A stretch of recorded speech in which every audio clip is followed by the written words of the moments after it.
I'm going to go over the single arm kettlebell swing with you guys and remind you of a couple of key points that maybe you've forgotten. So,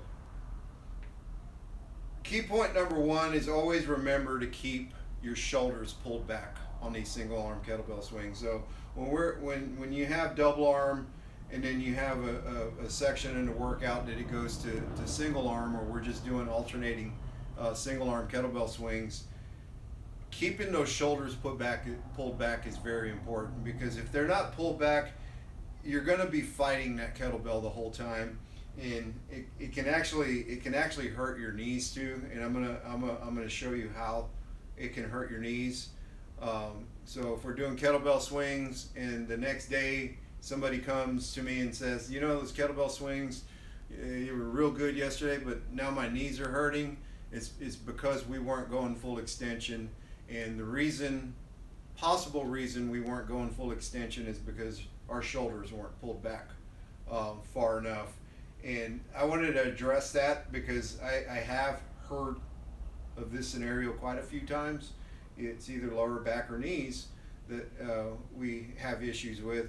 And what happens is when the thumbs are facing forward, the shoulders are rolled in and they're real loose. Everything is real loose here, real relaxed. But remember when I say when your thumbs are facing forward, everything is engaged. Your shoulders are engaged. Everything's ready for full range of motion, whether we're going up overhead or we're reaching to pick something up and bring it to us. It puts us in the right position. And when thumbs are facing each other, that's when backs go rounded. And when we're picking up anything off the ground, we don't want a rounded back. We want a flat back. So thumbs out always guarantees that you're going to have a flat back when you go to pick something up. So just be mindful of that. Anytime you go to pick something up off the ground, I know at work with the ergonomics and OSHA pictures, they show you how to, go down and pick up with the boxes like some kind of robot, but that's proper body mechanics for those movements.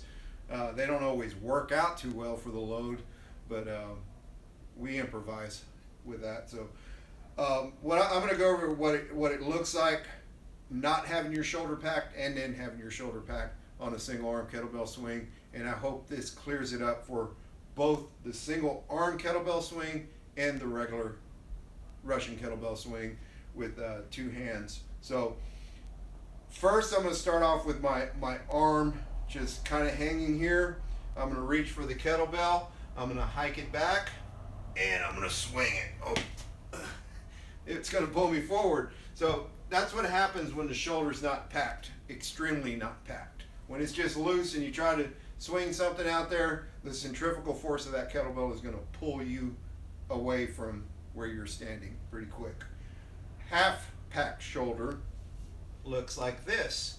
So a half packed shoulder is where you're coming up on your toes to kind of finish that swing. And the reason you're coming up on your toes is because it gives you a little bit more momentum, and it actually helps you not be pulled forward by that kettlebell.